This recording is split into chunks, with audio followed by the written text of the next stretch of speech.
প্রিয়জনেরা, আমরা সবাই জানি বানরকে ধরার কৌশল হলো খাঁচার ভিতর খাবার রেখে ফাঁদ তৈরি করা। বানর যখন ফাঁদে পড়ে তখন তার হাতে দুটি পথ খোলা থাকে। হয় সে খাবারের লোভ ত্যাগ করে নিজেকে মুক্ত করবে, না হয় সে খাবারের লোভে ফাঁদে পড়বে। প্রিয়জনেরা, আজ আমরা মঙ্গল সমাচারে শুনতে পেয়েছি যিশু তাঁর পালকীয় কাজ নির্ধারণ করার পর পাহাড় থেকে নেমে 4টি কল্যাণবাণী ও 4টি ধিক্কার বাণী দিচ্ছেন। এই 4টি কল্যাণবাণী ও 4টি ধিক্কার বাণীর মূল বিষয় হল যিশুর মূল্যবোধের সাথে জাগতিক মূল্যবোধের পার্থক্য। জাগতিক মূল্যবোধ সাফল্য ও ক্ষমতাকে মহিমান্বিত করে।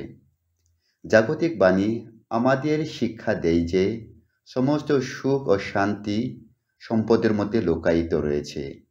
কিন্তু যিশু বললেন, ধন্য তারা যারা দীনদরিদ্র, ক্ষুধার্ত, তৃষিত ও নির্যাতিত যারা, কারণ তারাই হলেন ঈশ্বরের অতি প্রিয়জন।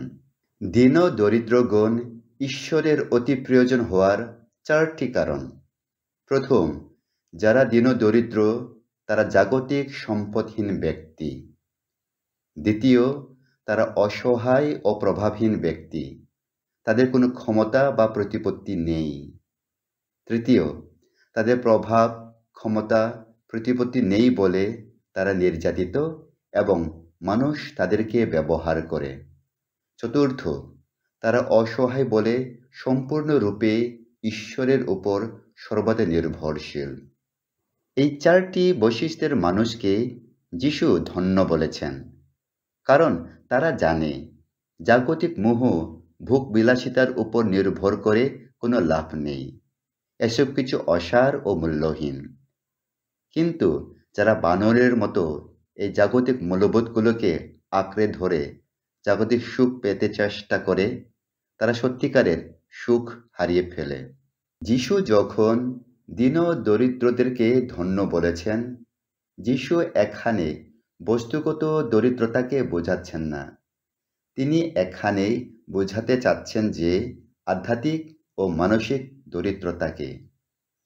আবার তিনি জাগতিক অর্থ সম্পদকে মন্দও বলছেন না, বরং যাদের এই অর্থ সম্পদ আছে এগুলো হলো ঈশ্বরের আশীর্বাদ, যাতে আমরা জাগতিক সম্পদগুলোকে মানুষের কল্যাণে ব্যয় করে ঈশ্বর ও মানুষকে সেবা করতে পারি।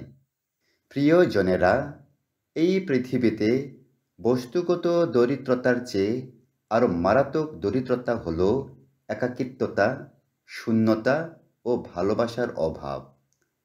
আমরা এই দরিদ্রতাকে দূর করতে পারি যিশুর মতো মানুষকে ভালোবেসে, তাঁর সঙ্গ দিয়ে এবং মানসিক সাপোর্ট দিয়ে।